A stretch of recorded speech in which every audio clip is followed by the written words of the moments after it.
Only 1% of you guys are subscribed to the channel. Please hit the subscribe button for daily stories. In 1973, my parents had enough money to build a little ranch house in the country. The small bank in town approved the mortgage and the bank signed a contract to give Bob the money to build the house. Bob, as it turns out, was overbooking himself all over town, leaving his clueless minions to do the actual work. The build took longer and longer, with more and more work having to be ripped out and redone.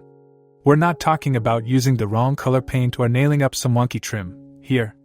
The architect forgot to fully erase a line on the blueprints, and the framers built a wall through the bathtub.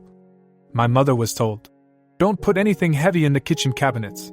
BC they were attached to the drywall, not the studs, using a few roofing nails through the back of each cabinet. The garage door opening was framed into the living room instead of towards the driveway. And so on. When the bank's representative showed up for the final inspection, my parents met him in the front yard and refused to sign off on Bob's work. Then representative became angry, as the bank had paid Bob a lot of money.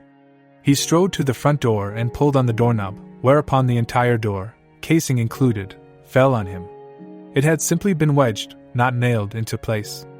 The bank called Bob, who finally showed up to supervise the work himself. The only problem was that Bob wasn't any better at building a house than his minions were. My parents still refused to sign off on the house. My mother was a som in a nasty rental with 2 tiny children, while my dad was working 2 jobs while this was going on. Throughout the entire process, the bank and Bob treated them very poorly, bullying my mom and lying to my dad.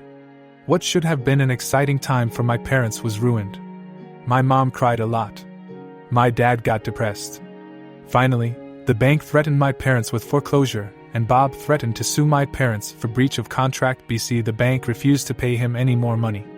So my exhausted parents went to an attorney and gave him the rundown. Plumbing, electrical, tiling issues, the whole sorry mess. My parents were scared.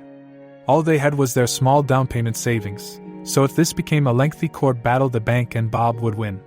The attorney, Tom, was kind, but my dad said he could tell that he and Mom were doomed from Tom's facial expressions as he sorted through the paperwork. Then, abruptly, Tom smiled. "Let's get everyone together for a meeting," he told my parents. "Tomorrow." So my parents, Tom, the bank's representative, the bank's attorney, Bob, and Bob's attorney met at the bank.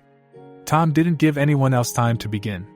He said, "Well, my clients have decided that they no longer want this house. Please remove it." Everyone else started to laugh. "Remove it?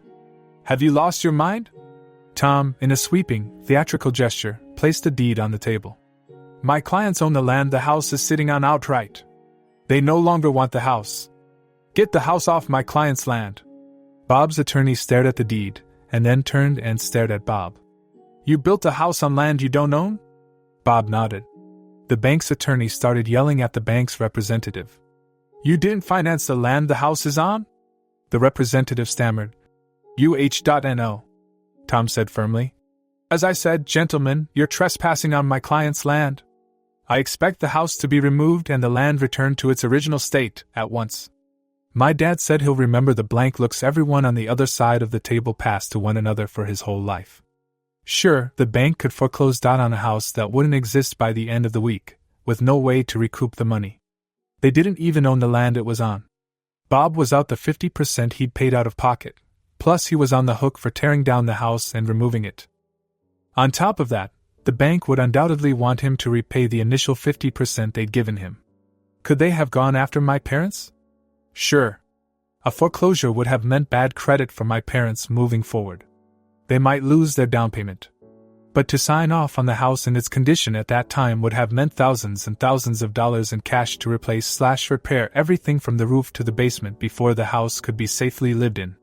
The bank knew my parents didn't have that kind of money. They're the ones who approved the mortgage. Suddenly, my parents were good people. It was all such a misunderstanding, and the bank and Bob couldn't do enough for them. The house was brought in line with the original blueprints and specifications immediately, and no extra cost to my parents, but at considerable cost to Bob. My parents signed the mortgage. Bob got the rest of his money, and just about broke even on the build. The bank's representative was fired. And Tom, attorney extraordinaire, got a stinging tale of triumph to recall to fellow attorneys for the rest of his life. Asterisk before you question this tale, please remember that 1973 was 50 years ago. Banks did things differently back then. Smaller rural banks, in particular, were not run the same way the bigger, city banks were. There were far fewer federal regulations, and in a smaller community people didn't always follow them, anyway. I'm pretty sure they don't always follow them now. Story 2, a lawyer's pro-revenge on his boss. This opinion is shit, my boss told me. He'd been a lawyer for 3 years, and the firm assigned me to him for training, to show me, junior counsel, how to be a litigator. I disliked my boss for a number of reasons. He knew no law, and he expressed himself badly in writing. For a litigator, that's like strike 1 and 2 right there, and strike 3 was this: he had no balls. He was actually scared of going to court. I noticed this when he took me to assignment court one day, and when it was his turn to speak his hands were shaking.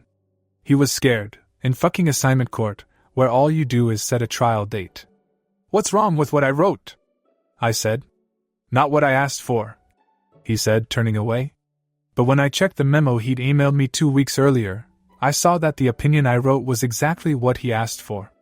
I knew what was up. He was going to delete my dockets for writing the memo and then claim he did it himself, thus leaving quite a bit short of my docketing quota for the month. I knew that he would do this to me, because he'd done this before. I knew that my memo would wind up on a partner's desk without my name on it. I knew that for a fact because the firm I worked at was one of the first in the city to have a really good internal network. We were using email for internal communications before the internet became a thing.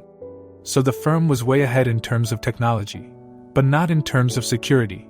And not long after I joined the firm, I learned how to surf away on the firm's hard drive and find interesting things, like evidence that my boss was plagiarizing my work.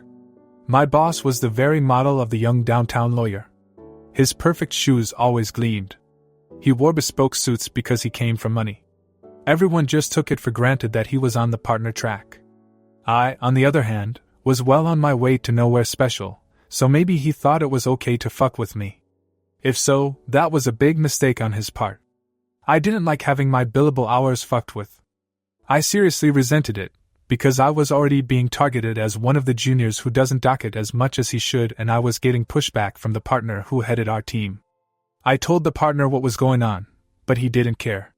It was like being back in middle school and showing up in the office with bruises on my face, and the principal saying boys will be boys and sending me on my way. "You'll just have to work harder or smarter," the partner said when I reported the latest bullshit thing my boss did to me. I couldn't work harder. I was doing the usual 6 days a week lawyers downtown are forced to do, but I could work smarter, and that night I thought up a plan. Christmas was coming, and I thought I'd give my boss a little present. It landed on his desk on December 24th, in the form of a memo purporting to be from the partner that my boss reported to. The partner was an old guy, and not really on board with emails and computers, so he did everything old school on paper. So when my boss came in on December 24th and saw a memo on his desk from the partner with a legal research assignment, that wasn't unusual. The memo was drafted in the usual form that the partner used, because of course I had taken great pains to make sure that it looked authentic. My boss walked over to the little cubicles where the juniors worked and gave me the same memo. Except his secretary had retyped it, so now the assignment was from him to me, instead of from the partner to my boss. The assignment was difficult, requiring me to do a deep dive into admiralty law, its relationship to the common law, combined with a constitutional division of powers question. "But this is a huge assignment," I whine, "and I'm going to be away. Can't you get someone else to do it? Is it really urgent?" The memo I'd forged to my boss stressed how totally urgent the situation was, but there was no way my boss could double-check with the partner, because the partner left the day before on vacation. That's why I'd waited until December 24th. "No can do," my boss said. "This is a big deal. Just let HR know. Maybe they'll give you time and half or something." He turned his back and walked away, thinking he had ruined my holidays. But he was mistaken. You see, I'd written a paper for a third-year course that was basically the same thing as the research assignment in the memo. So the only work I had to do was to find the old floppy disk with the draft on it, fiddle with it a bit, and voila, a very detailed and very long memo on an obscure point of admiralty law, with references starting back to Lord Coke's day. So I put the memo together, and took my holidays as planned. I wasn't traveling anywhere, because I had no money, but I saw my family and stayed in town, and I made a point of dropping by the office during the holidays, sending an email or two, establishing that I was around, and docketing all my time for the huge amount of research I was allegedly doing. So the holidays end, and I'm sitting in my shitty little cubicle with a huge stack of work to do, and my boss comes up to me, in one of his bespoke suits with a gold tie pin and cufflinks to match. He was wearing a gold watch, too. He was dressed up, even for him, trying to make an impression of some kind. "Where's that memo? You were supposed to have it on my desk when I got back. I'm going into a meeting at noon. Just finished it this morning," I said, handing him the lengthy memo that was still warm from the printer. My boss took the memo in his hands and felt its heft, and he smiled. Then he turned and walked away without a word. Just before lunch I heard a commotion down the hall. It was a pretty loud commotion, as such things go, a loud "fuck!" And then a door was flung open. It was the partner, and he was screaming for my boss to get his ass into his office, now, right now, as in immediately. I had the pleasure of watching my boss scramble down the hall. "Just what the fucking fuck is this?" the partner said, standing in the doorway to his office, and holding my handiwork at arm's length with his thumb and index finger, as if he were afraid that handling it would soil him. My boss mumbled something, and then the partner ushered him inside. I heard more shouting, then the sound of muffled excuses, and then more shouting from the partner. Then the door flung open again. "Called in the 90s. Get your ass in here too," the partner said, and I got my ass in there pronto. "Did you write this fucking memo?" the partner said. I took it from him and looked it over. "I wrote it. The cover page has been changed to remove my name, but other than that, it's mine. I spent all Christmas on it. Is there something wrong with it?" The partner exploded. "Is there something wrong with it? Something wrong? I'll tell you what's wrong with it. It's fucking useless. Totally useless." I explained that I'd followed my boss's instructions to the letter, and that I'd docketed more than 100 hours on it. At this the partner really went nuts, and told me to go back to my desk and fetch him the memo from my boss. I brought it to him, and when he read it, his face went red. He told me I could leave, and I hauled us out of there. From my little cubicle I wasn't close enough to hear the full chewing out my boss got, but I heard the details through the grapevine over the next few days, about how the partners were seriously pissed that my boss had wasted over 100 hours of a junior's time on a useless task that was obviously a prank, and how had my boss not realized that he was being pranked? Was he an idiot? I wasn't blamed at all, of course. I had been working under my boss's close supervision. My boss didn't get fired, but there were some good outcomes for me.